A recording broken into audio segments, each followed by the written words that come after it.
The broken promise. My name is Caleb Stone. I'm a Charleston native, born and raised.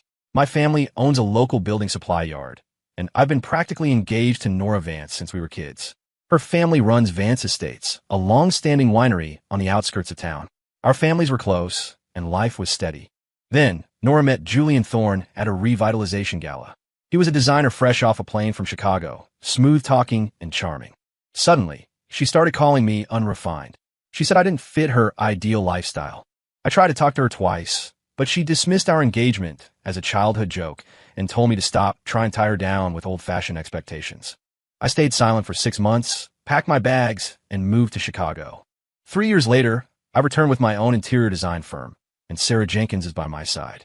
When Nora looked at me again, her eyes were different, but I'm no longer the man who spends his life waiting for her to turn around. Early summer evening in Charleston's historic district.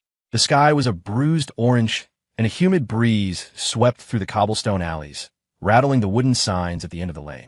I'm Caleb Stone, 26, 6'2", wearing a faded navy polo with the sleeves rolled up. Since my father passed, the weight of the family lumber and supply business has rested on my shoulders. I spend my days on job sites, negotiating contracts, and balancing the books. The neighbors say I'm steady, someone you can count on. Nora and I grew up together. It was an unspoken pact between our families. When she broke her leg as a kid, I was the one who carried her to the clinic. When my father died, she was the only one besides my mother who stood by his casket for 10 minutes straight. We didn't need words back then. I thought she understood me. But starting last winter, she stopped coming over for Sunday dinners. If I ran into her at the winery, she was always buried in her phone, offering only a few clipped words before rushing off. I asked if she was tired. She just said she was busy. I didn't push. Then came the night at the Navy Yard. She texted me about a design exhibition and asked me to go. I thought she'd come to her senses, that she wanted to talk about us. I arrived 30 minutes early. The exhibit was in a repurposed industrial warehouse. Hand-drawn blueprints on the walls, glass cases filled with architectural models. It was crowded and loud. Nora was there in a cream-colored sundress, her hair pinned back. She gave me a curt nod, no smile. A man stood beside her. He looked to be about 32, wearing a perfectly tailored light gray suit with a silver watch peeking from his cuff. His gestures were calculated, his voice low but commanding enough to draw the room's attention. This was Julian Thorne, Nora's friend. I later found out he was an independent designer from Chicago, recently hired for a downtown urban renewal project. I didn't know any of that then. All I knew was that from the moment I arrived, Nora didn't look at me once. They were standing in front of a floor plan for a historic district renovation. I stepped closer to listen. Julian pointed at the drawing. This kind of heavy-handed, literal design? Nobody wants to see that anymore. I tried to jump in. I wanted to tell them how my family had supplied the materials for the restoration of 3 old courtyards on Broad Street last year, how we preserved the structural integrity while adding modern functionality. The moment I spoke, Nora turned to me, her voice cold. Caleb, you don't understand this world. I tried again, asking what they meant by symbiotic space. She cut me off. Caleb, you barely even go to galleries. How could you possibly get it? I shut my mouth. For the next 3 hours, I stood in the corner of the hall, watching them move from one drawing to the next. I watched Nora's eyes light up, watched her laugh, watched her touch Julian's sleeve and tell him, "You explain things so clearly." I didn't go near them again. The next morning, I went to the winery. In the back garden, Nora was standing by the trellises, inspecting the vines. The sun filtered through the leaves, catching her face. She wore gardening gloves, moving slowly. Employees were busy in the tasting room. The sound of footsteps was constant. I set a small crate on the stone table. It was something my mother had asked me to bring, a rare vintage of their own reserve, something our families had saved from the year of our arrangement. She'd been saving it for a special occasion. Nora, I said, do you remember when we were kids, playing in these fields? You said you wanted to run this place yourself one day. She didn't look up. What if I do? I just want to ask, what does our engagement actually mean to you? She finally turned, pulling off one glove. She looked at me like I was an uninvited guest who didn't know when to leave. Caleb, you even dress like you're from my father's generation. Why are we still talking about an engagement? She paused. It was a joke our parents made when we were kids. I don't owe you anything. I didn't move. I didn't speak. After a few seconds, I picked up the crate and put it back in my truck. Phoenix. I turned and left. From that day on, I didn't call her. She didn't call me. For the next 6 months, I kept up appearances, job sites, meetings, dinners with clients. Nobody knew I'd tucked her photos into a drawer. Nobody knew I checked my phone every night before bed, waiting for a message that never came. My mom called a few times, saying Nora was just going through a phase that she'd come around. I told her, "Mom, I'm done waiting." The rainy season was coming. I started packing. Blueprints from the shelf, old pens from the desk, receipts from the drawers. Everything went into cardboard boxes. At the very bottom of a drawer, I found a glass marble, clear with a blue swirl. Nora had given it to me in grade school. She said it was her luckiest one. I looked at it for 2 seconds, then put it back in the bottom of the drawer. I didn't take it with me. The movers were coming the next morning. I'd rented a 2-bedroom apartment in Chicago, $2,800 a month. I hadn't told anyone, not even my mother. That night, I sat in the empty living room, my phone face down on the coffee table. Outside, the clouds were heavy, the wind picking up. A storm was coming. I flipped the phone over. The screen lit up. No new messages. I went into settings and turned it to silent. The last message Nora had sent me was from 3 months ago. "Thanks for coming to the exhibit." I hadn't replied. I didn't plan to. I stood up, walked to the balcony, and looked at the lights of the house across the way. I used to go there all the time as a kid. Her room was on the 2nd floor. She used to have green curtains. Now, they were cream-colored. The lights were on, but I didn't know if it was her who turned them on. I shut off the balcony light, went back inside, and sat on the couch to wait for dawn. Tomorrow morning, I'd be gone. To Chicago. I didn't have a plan, and I didn't know if I'd make it. But I knew if I stayed, I'd become someone I didn't recognize, clinging to a promise nobody else remembered, wearing my faded polos, waiting at the winery gates for a sorry that would never come. I wasn't willing to do that. The wind grew louder, followed by the low rumble of thunder. I closed my eyes and thought about that night at the Navy Yard, the way Nora looked at Julian. It wasn't the way you look at a friend. It was something I'd never seen in her eyes when she looked at me. I opened my eyes. The room was dark, save for the faint glow of my phone. I stood up, put it in the drawer, and locked it. Some roads you have to walk alone. I sat there and waited for the sun. The Chicago chapter before dawn, I turned off the lights, locked the door, and walked downstairs with my pack. The Charleston rain hadn't started yet, but the air was thick and heavy. I hopped on the airport shuttle and didn't look back. When the plane landed in Chicago, the sun was brutal. I dragged my suitcase out of O'Hare, the hot wind hitting my face, making even breathing feel like a chore. My phone buzzed in my pocket, but didn't pull it out. The apartment was in a busy neighborhood, 2 bedrooms, with food trucks and cafes downstairs. The landlord said the last tenant was a musician who played late into the night. I dropped my bags, changed the sheets, and mopped the floor. At 3 p.m., my phone rang. It was HR from a design firm, telling me to report at 9:00 a.m. tomorrow for my first day as an assistant designer. I didn't call home. I didn't tell my mother where I was. The next day, I left at 7 a.m., wearing a crisp new white shirt with the top 2 buttons undone. The firm was on the 16th floor of a glass high-rise. The receptionist led me to a conference room. My supervisor, a guy named Miller in his 30s, looked at me over his glasses. He flipped through my resume. "From South Carolina? Construction background?" "Yes," I said. He smirked. "So, you know your way around a crew?" "Do." "Good. Just remember, modern design isn't about experience. It's about logic and presentation." He pushed the resume aside. "Don't bring that small-town muscle here to coast." I didn't say a word. He told me to start by organizing the last 3 years of project data into the system. I sat at a corner desk and opened the computer, starting with an old warehouse conversion. The blueprints were missing structural detail notes, so I added a few based on my experience in Charleston, specifying material grades and estimating timelines. The lead tech walked by, glanced at my screen, and said nothing. But before he left that night, he told me, "Keep it up tomorrow." I stayed until 11:00 p.m. On the way back to my apartment, the convenience stores were closing. I bought a pre-made sandwich and ate it sitting on my front steps. The next week, I arrived early every day, going through the data line by line. I found a project where the load-bearing wall specs were vague. I pulled up records from 3 similar builds I'd done back home and created 3 different comparison charts, complete with cost and timeline projections. At the weekly meeting, the team was debating the structural plan for a new showroom. A senior designer named Frank suggested tearing down an old wall to create an open concept space. I spoke up. "You can't fully remove the load-bearing structure in a building that age. Keeping part of it saved a fortune on reinforcement costs." Frank looked up. "What do you know? This is a commercial space, not a job site." I didn't argue. I just handed him the printed diagrams. He flipped through them and sneered. "Sentimentalism doesn't save a budget."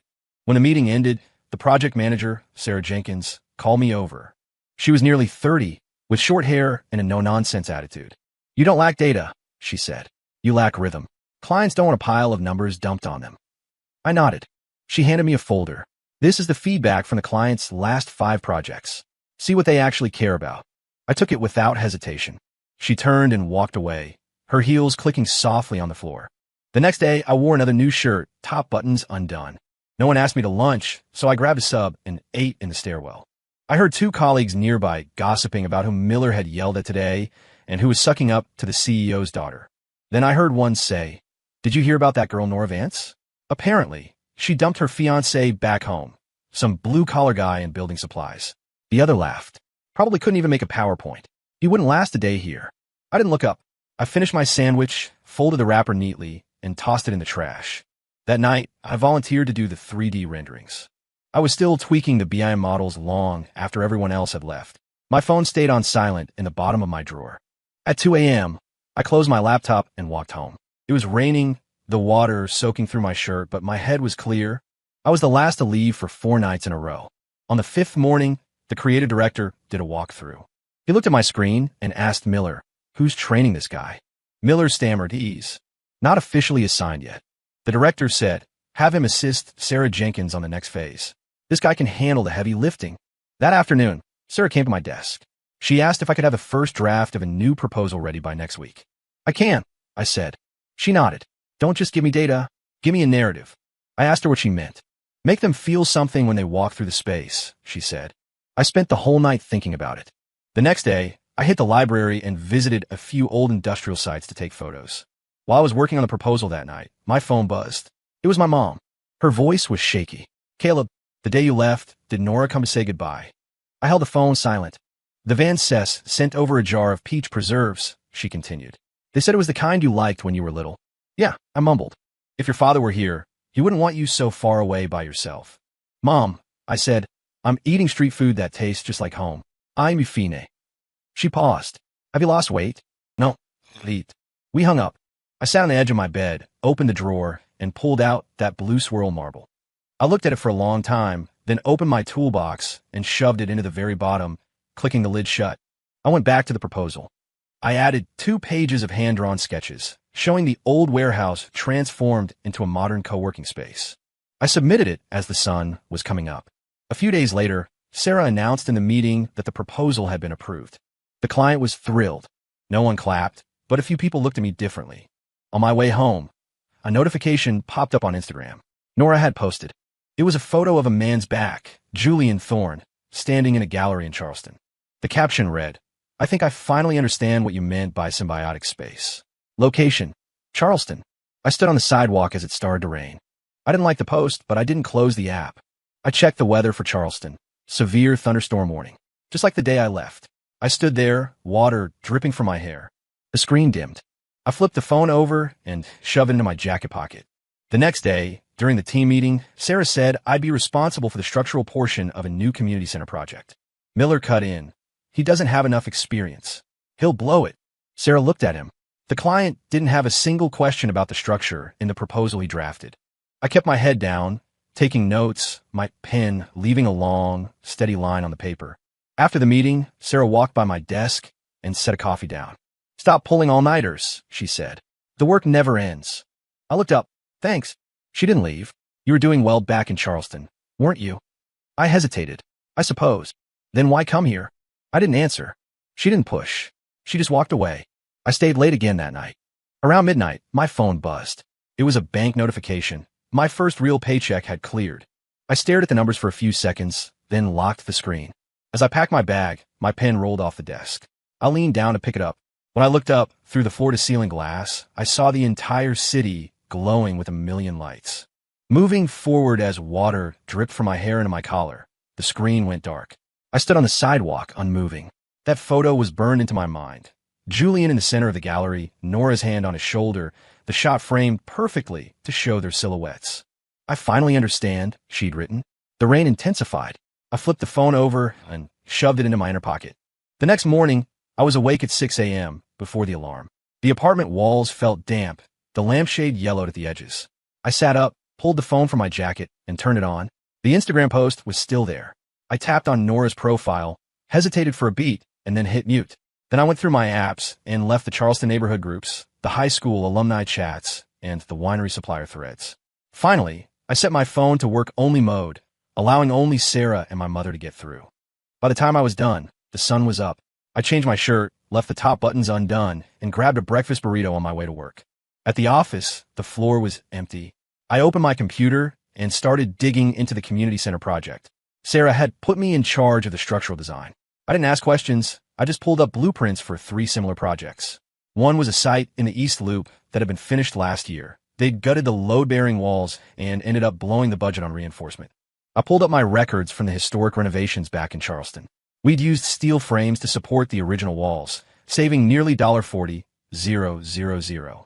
I organized the data into a spreadsheet, created a comparison model, and proposed keeping specific sections of the original walls as anchors. It would be more stable and cut steel costs by 12%. The BIM simulation ran smoothly. No one asked me to lunch, so I had some instant noodles at my desk. 2 colleagues nearby were gossiping about Miller, complaining to the director that giving me structural responsibility was a risk. I kept my head down. During the afternoon meeting, the lead architect presented the exterior concepts. When it was my turn, the room went quiet. I plugged in my drive and opened the BIM model, running the load-bearing simulation. This foundation is prone to uneven settling, I explained, pointing to the dynamic chart. Gutting it is a mistake. Keeping these 2 walls and adding horizontal steel beams will distribute the pressure. Frank frowned. That's a conservative approach.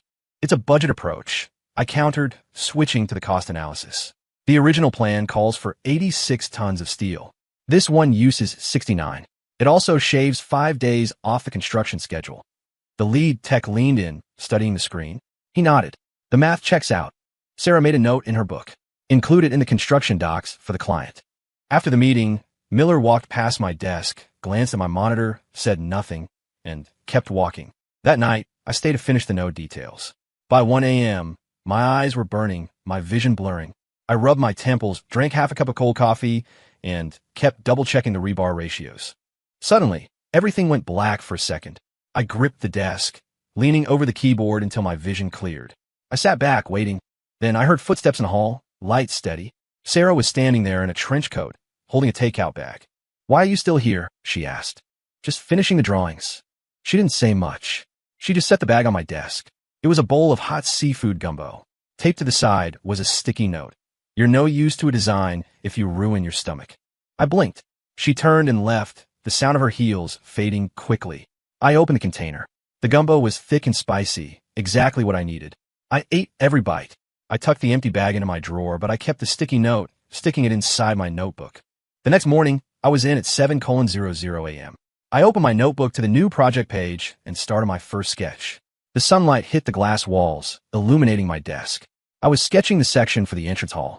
I adjusted the column placement 3 times before finally settling on the spacing I'd seen in the old estate houses back home. Those buildings had stood for a century through hurricanes and heat. They didn't rely on just concrete. They relied on balance. At 9 a.m., Sarah came in, looked at my sketch, said nothing, and moved on. At lunch, I went to the cafeteria. As I sat down, Frank walked by and tapped my shoulder. "The client heard about your proposal," he said. "They approved the wall retention." I nodded. "Miller took the day off," Frank added with a smirk. "Said he had a family emergency." I went back to my meal. That afternoon, I reworked the stairwell. I changed the steep double-run stairs to a single run with a gentle landing. Better for seniors and parents with strollers. The lead tech saw it and said, "Better flow." Before leaving, I sent the update to the project group. Sarah replied with a simple "received." I stayed late again to work on the electrical and plumbing layouts. Around 9 p.m., I went down to the convenience store for a snack. When I got back, there was a plastic container of stir-fry on my desk with another note: "Stop eating cold food." The handwriting was different from the morning note, but the paper was the same. I ate it and cleaned up. At 11 p.m., as I was leaving, my phone buzzed. My salary had been deposited. I looked at the number and locked the screen. At the elevator, I ran into Sarah coming up from the lobby. "Still here?" I asked. "Forgot something?" She looked at me. "Are you always this late?" "Just getting the work done." She nodded. "The client is coming for a site visit next week. Get your presentation ready." "Will do." The elevator arrived. I held the door for her. She stepped in and stood beside me. "Were you like this back in Charleston?" she asked. I didn't answer. She didn't ask again. When the doors opened on the ground floor, she walked out, her coat catching the breeze. I stayed behind for a moment.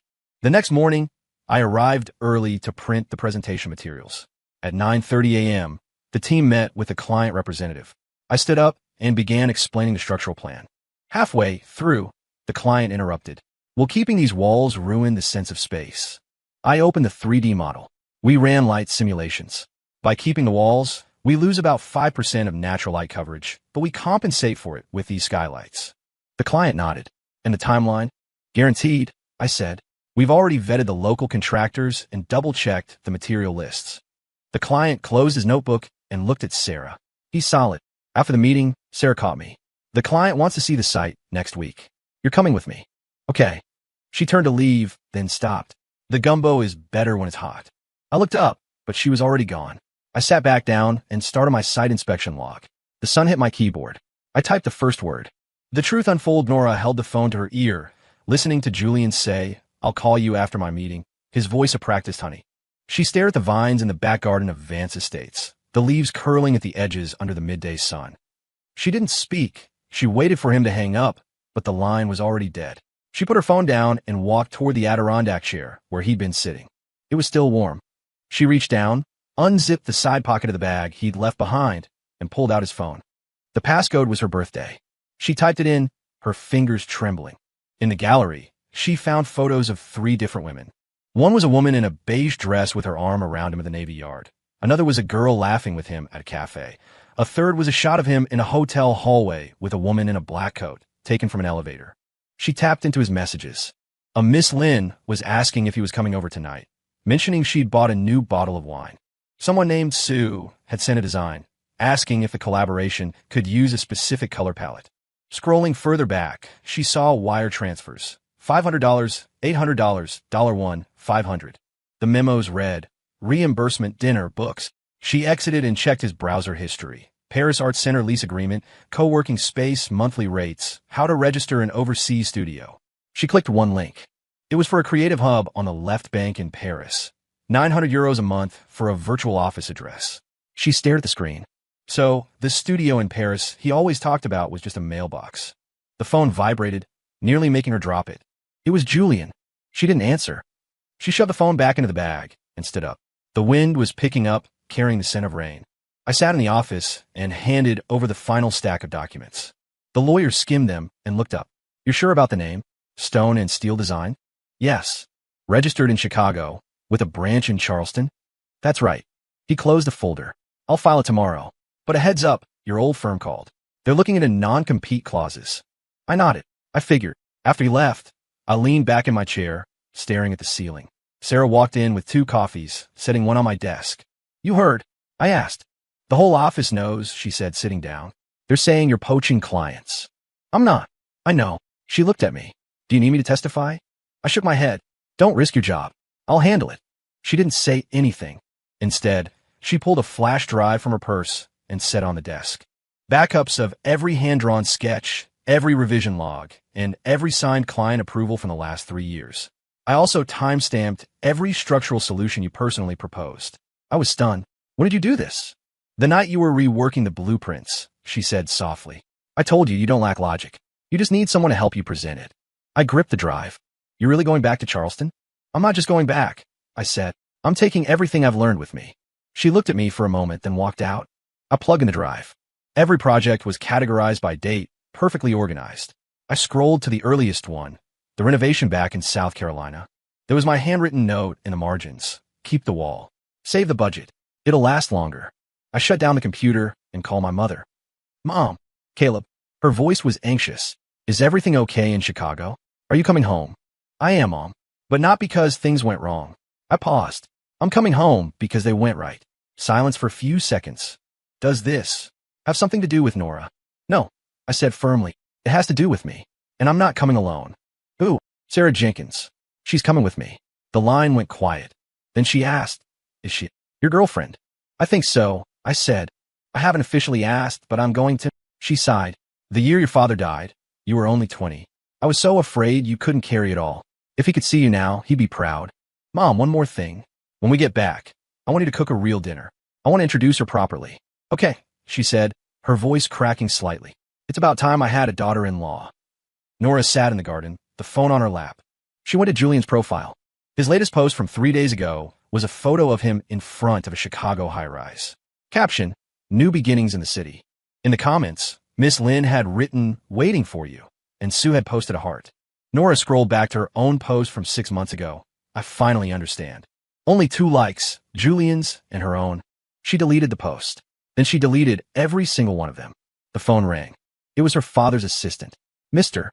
Vance wants to know if the contract with Mr. Thorne is still on for today. He wants to use the family estate as a case study for his new firm." Nora's knuckles went white. "Miss Vance? Are you there?" "Tell him," she said, her voice flat. "The contract is dead. The estate is off limits." She hung up and set the phone face down on the stone table. The wind blew a design sketch across her feet. It was Julian's symbiotic space draft. In the corner, it said, "Inspiration, the Vance Winery." She grabbed the paper and tore it in half. Then again, and again. The scraps fell like snow. I stood by the office window in Chicago with Sarah. Outside, the city was alive with lights, traffic moving slowly on the Kennedy Expressway. "They dropped the suit," she said. "The lawyer told them the evidence was too airtight. They didn't want the bad PR." I nodded. "We're really leaving next month?" she asked. "Yeah, we'll rent the office first, find a crew. If you're too busy, you can come down later." Stone and steel, she turned to look at me. "I'm not busy. I'm just worried that when you go back, you'll see the old ghosts and get lost in them again." "I won't," I said. "I'm not going back to look behind me. I'm going back to show everyone that the man who left is finally home." She didn't say anything. She just reached in her bag and handed me a document. It was a partnership agreement. Her name was right there next to mine. I looked at her. "I don't want to be a project manager in Chicago," she said. "I want to be your partner in Charleston." I took the document, pulled a pen from my pocket, and signed it. She signed it too. I tucked the agreement away. "When we get back, the first thing we do is hang the sign." "What will it say?"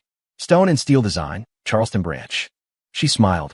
"That's it," with a small line at the bottom. I said, "Founded in Chicago, built in Charleston." She stood beside me as we looked out at the city. Below us, a lone taxi moved slowly through the streets, its lights cutting through the dark. The Charleston returned. The taxi pulled up in front of the city administration building. I stepped out, and Sarah followed with a leather briefcase. She didn't say much, but I could tell her stride was steadier here than it had been in Chicago. Inside, the lobby was quiet. We walked straight to the business registration window and handed over the paperwork. The clerk flipped through the pages and looked up, confirming the name. "Stone and Steel Design, Charleston Branch?" "Yes." "Registered address, 7 South Battery Street?" "That's it." She tapped on her keyboard and asked, "Caleb Stone as principal and Sarah Jenkins as partner?" "Correct." She nodded and pressed the red stamp down. I took the business license, my finger lingering on the gold lettering for a second. I didn't say anything. I just turned and left. Sarah caught up. "What's next?"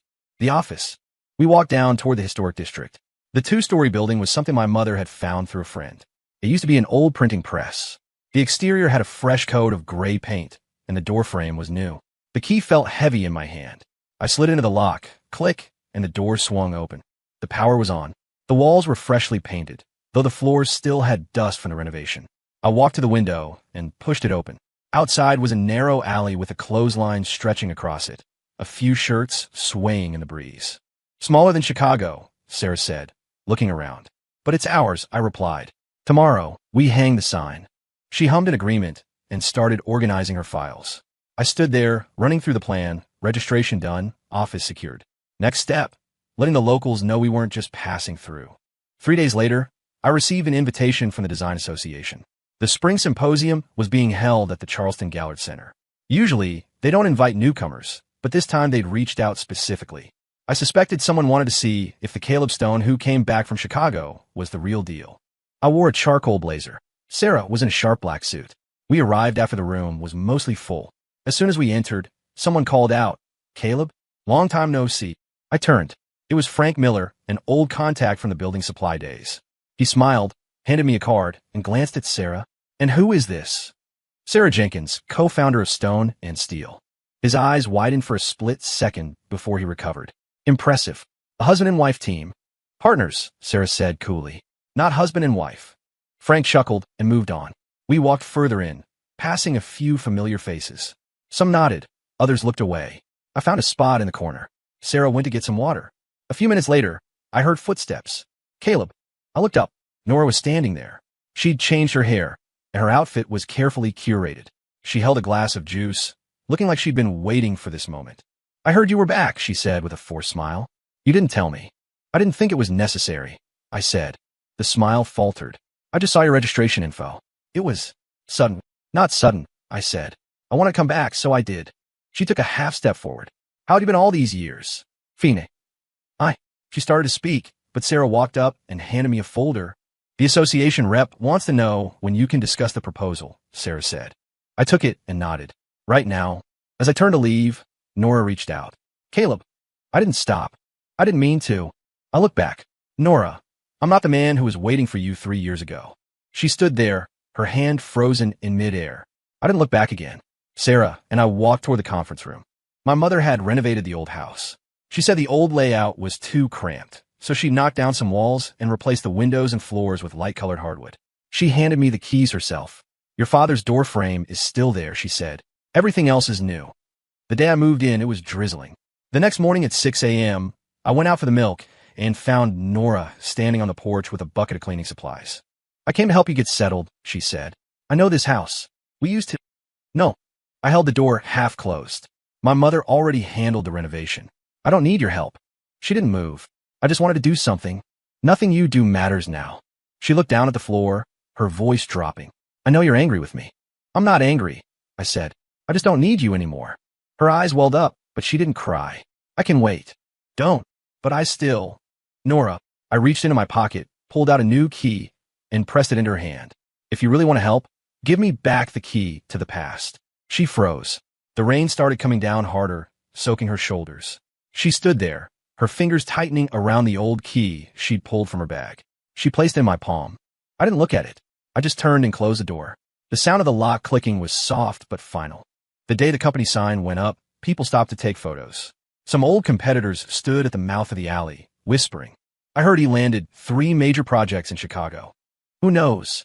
Could be talk. But the association president said his community proposal passed the first round. I stood by the second-story window, listening to the chatter. Sarah walked over and handed me a cup of tea. The Vance family has been active lately, she said. How so? Nora's father met with the city planning board. He wants Julian Thorne to handle the historic estate renovation. I see. Are you going to bid for it? No. But you grew up there. Exactly. And because I grew up there, I'm not going to let Julian Thorne ruin it. She didn't ask anything else. I looked down at the street. The rain had stopped, and the puddles reflected the new sign. Once the community project is underway, we'll talk about the next step. You want to use the estate as a leverage point? It's not what I want, I said. It's that Nora's father is going to come to me. She smiled. You've changed. Not changed, I said, looking into the distance. I'm just finally doing things my way. There was a knock downstairs. I walked down and opened the door. It was a young guy in work clothes, holding a stack of blueprints. Mr. Stone, I'm from the Builders Guild. The association sent over the structural plans for the 3 historic districts. They said you offered to do the safety audits for free. That's right. He handed them over. The president said if you can actually fix the structural issues on the east side, he'll buy you dinner himself. I took them and nodded. I'll be on site next week. After he left, I spread the plans on the table. Sarah pointed to a corner of one drawing. How do you plan to handle this load point? The old Charleston way, I said, but we'll need steel reinforcement or it won't hold. She grabbed a pen and made a few notes. I looked at her. Tired? No. She looked up. Just hard to believe. Believe what? That you're actually back. I didn't say anything. I just turned to the next page. The sun hit the table, making the lines on the blueprints crisp and clear. I picked up my ruler and marked the first beam. The unmasking as we pulled out of the alley. The sun was blinding. I gripped the steering wheel, my palms a bit sweaty. That moment on the porch, it felt like a weight pressing on my chest, slowly sinking. Back at the office, Sarah went in first with the files. I followed. A rep from the Builders Guild was waiting. The permits for the East Side project were approved. I signed the paperwork. Sarah listened in, occasionally clarifying a detail. Once everyone left, she asked, "Were you going to say something earlier?" "It's nothing," I said, shaking my head. "I just feel like some things can't be delayed anymore." She didn't push. That afternoon, I scrolled through the design events calendar. My finger stopped on the Charleston Emerging Designers Forum. It was an annual event held at the Gallard Center, and the media usually covered it.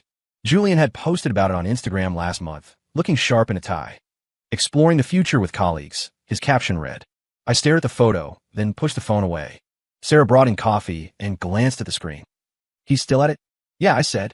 putting on a good show. She pulled a file from her bag. This came from my contacts in Chicago. His Paris studio was never registered with any international design body. It doesn't even exist in the French business registry. That European New Talent Award he touts? It was a pay-to-play exhibit. You buy the space, you get the title. I flipped through the pages. The evidence was thorough. Timestamps, payment records with blurred-out account numbers. When did you get this? A few days ago. She sat down. I didn't want to bring it up. I didn't want you spiraling back into all that. I closed the file. It's not about her. It's about the fact that he's still lying. The higher he climbs, the harder he'll fall when people see him for who he really is. She nodded. What's the plan? Get him on stage, I said. Let him talk about his overseas experience in front of everyone. She understood. I can contact the organizers and recommend him as a keynote speaker. I'll leak a few tips to the press so they come prepared with questions. Leave Nora out of it. I added, she's had enough. I know, Sarah said softly. This is just about him. The next day, the news broke. The forum announced a new guest speaker, Julian Thorne. Topic: From Paris to the Low Country, my journey home. The promo photo showed him in a white gallery, abstract paintings in the background. I locked my phone. Sarah sat across from me. Nora registered to attend. She asked me this morning if we were going. Tell her it's a public event. Anyone can go. What if she has a breakdown there? Then it means she's finally waking up, I said. She has to. The day of the event was sweltering. The auditorium was packed with about 200 people, local firms in the front, students and freelancers in the back. Sarah and I sat in the rear, blending in. Julian was in a charcoal suit, every hair in place. The applause was polite but standard. He was a fluid speaker, transitioning from his Parisian daily routine to his reinterpretation of local culture. The slides were slick, the music was curated. People were nodding and taking pictures. I watched him, not hearing a word. Halfway through, the moderator opened the floor for questions. The first was a softball about his vision for Charleston. He handled it perfectly. The second was a reporter asking about his transition back to the States. He laughed and told a few charming anecdotes. Then, Sarah stood up. She didn't need a microphone.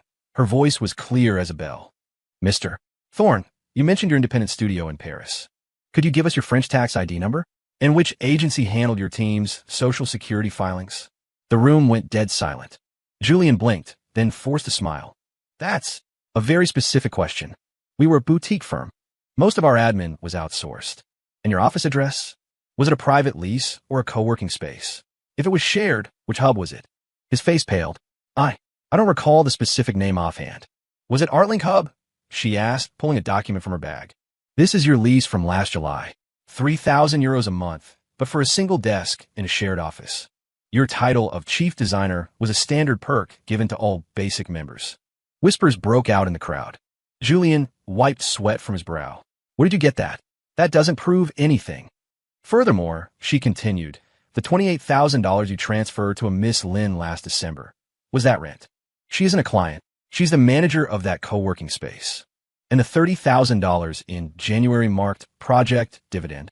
She isn't a designer, and she's never been credited on any of your work. The room erupted. People were pulling out their phones. A reporter jumped in. Mr. Thorne, besides Miss Lynn, you've had frequent transfers with 2 other women, one of whom is the landlord of another shared space. Can you explain the nature of these payments? You people, he shouted, his voice cracking. This is a character assassination. I'll sue. We have the contracts, the wire transfers, and the registry data, Sarah said, handing the file to the moderator. The association is welcome to investigate. The moderator looked grim and signaled for security. Julian tried to argue, but no one was listening. Someone yelled, refund. I want my registration fee back. Another person laughed. The Parisian was just renting a desk. He stood on stage, his face turning from red to white. Finally, he grabbed his bag and bolted for the exit. Security intercepted him at the stairs, asking him to stay and provide contact info for the investigation. He shoved them aside and ran out. That's when I saw Nora. She was sitting in the 3rd row, her head down. She stood up now, clutching her purse, her face like paper. She didn't look at Julian, and she didn't look at us. She just walked quickly toward the door. I didn't move. Sarah touched my arm. She saw it. She saw it, I whispered. After the session, the crowd thinned out. As we walked toward the exit, I saw Julian's jacket hanging over a chair, his tie abandoned on a table. No one touched them. The next morning, the Builders Guild called. They said the residents of the East Side heard what happened at the forum and had delivered 2 crates of homegrown vegetables to our office. When Sarah went to pick them up, she found a note tucked inside. Thanks for telling the truth. I put the note on my desk. At lunch, my mother called. She said Nora had locked herself in the back of the winery since yesterday, refusing to see anyone. My mom had gone over this morning. The place was empty, the kettle was whistling, but Nora was nowhere to be found. She'll be all right, my mother said. I know, I replied. I stood by the window, looking down at the street. The sun hit our new sign, reflecting the light. Sarah walked over and handed me a glass of water. I finished the revisions on the construction drawings. Take a look. I took the file and opened the first page. She stood beside me, pointing to a corner. I added a small breakfast bar here, using reclaimed wood from the old estate. I think keeping a few old things isn't a bad idea. I looked at the design and didn't say anything. She didn't rush me. She just said softly, moving forward doesn't mean you have to throw everything away. I closed the folder and nodded. There was a knock at the door. A courier was there with a package. I signed for it and opened it. Inside was an old, leather-bound book, The Art of Viticulture. Tucked inside was a note with no name, just one sentence. I finally see it now. A new beginning after the courier left. I sat at my desk and flipped through the book. The pages were yellowed and worn, the kind of book that had been read 1,000 times. The note stayed where it was. I finally see it now. I didn't say anything. I opened the bottom drawer of my desk, pushed aside some old sketches from 3 years ago, and tucked the book inside. The phone rang. It was my mom. The wedding attire is ready. Tell Sarah to come by and try it on, she said. The neighbors are all informed. We're just waiting on the date. I gripped the phone. We've settled on next Saturday. She paused, her voice softening. Good. Sarah is a solid girl. Caleb, don't keep things bottled up. Tell her how you feel. I will, Mom, I said. Next Saturday. I hung up and called Sarah. She picked up on the first ring. The date is set, I said. Next Saturday. She just said okay. She didn't ask why so soon or if we were ready. My mom wants you to try on the dress, I added. I'll go this afternoon, she said. I'll bring the layout for the reception. We need to measure the altar space. Whatever you think is best, I told her. She laughed softly. You're finally learning to listen. I didn't reply, listening instead to the sound of her shuffling papers. A few seconds later, she asked, Did you keep that book? It's in the drawer, I said. I'm not moving it. Good, she whispered. Keeping things isn't always about the person. Sometimes it's about remembering the road you traveled. I know, I said, and I'm not looking back. That afternoon, she arrived at the office. It was a gray, windy day. She came in with a stack of blueprints, her hair a bit windswept. I handed her a cup of tea. She didn't drink it. She just spread the drawings out. The wedding planners think my design is too simple, she said, pointing to a sketch. They say it doesn't look like a real wedding. I looked down. It was her hand-drawn dress design.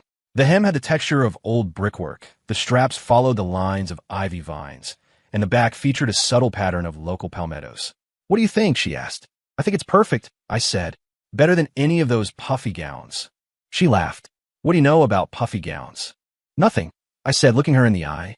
But I know your work. Every line comes from somewhere real. She looked up at me, her eyes bright, before turning back to the plans. They want veils and floral towers. They say it won't look official otherwise. Then don't use them, I said. We'll do it your way. She didn't say anything else. She just packed up the drawings. Before she left, she looked at me. When you try on your suit, don't look so grim. It'll make my mother sad. I won't, I said. I'm not hiding anymore. The next day, the planner, a guy named Mr. Thompson, came by. He was in a full suit and tie, frowning as soon as he walked in. Mr. Stone, we can't execute Miss Jenkins' design.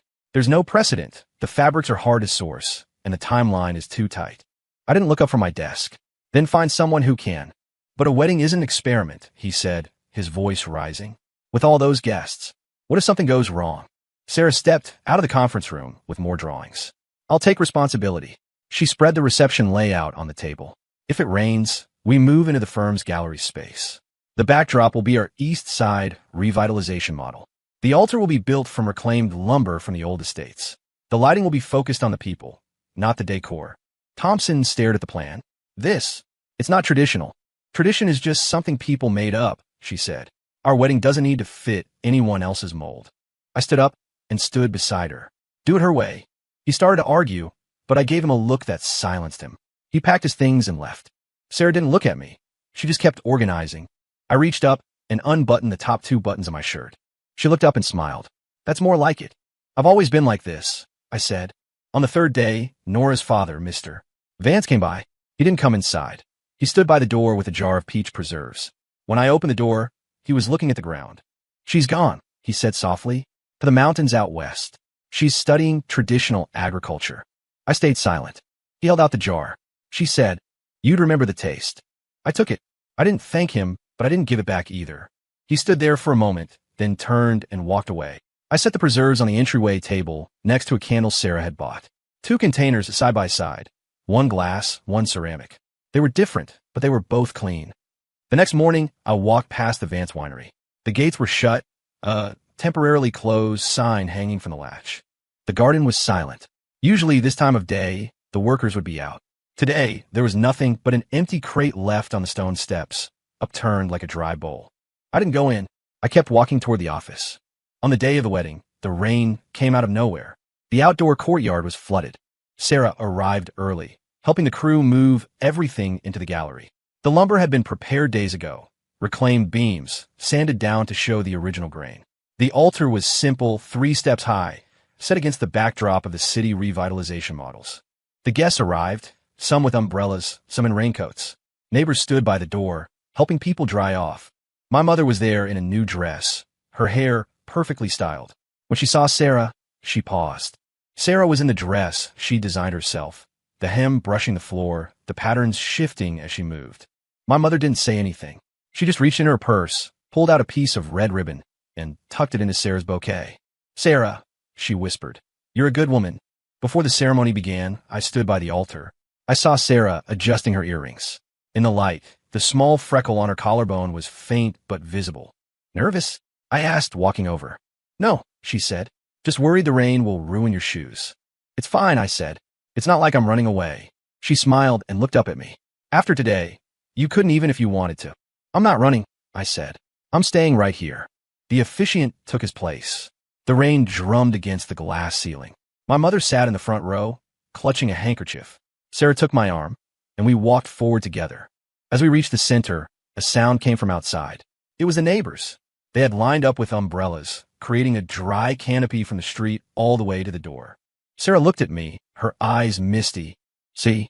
I said, everyone's here. She nodded and squeezed my hand. The officiant asked, Caleb Stone, do you take Sarah Jenkins to be your wife, to walk beside her through every season? I do, I said. When it was her turn, her voice was steady. Edo. As we exchanged rings, my mother suddenly stood up. She walked forward quickly. Without a word, she pulled a small sewing kit from her bag, knelt down, and quickly stitched a small loose thread on the inner lining of Sarah's dress. 1, 2, 3 stitches. She patted the fabric, looked up at us, and smiled.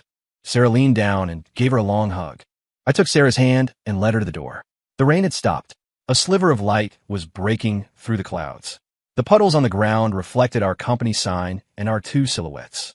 Our shadows were linked, swaying in the breeze, but never pulling apart. Our shadows were linked, swaying in the breeze, but never pulling apart. Story complete.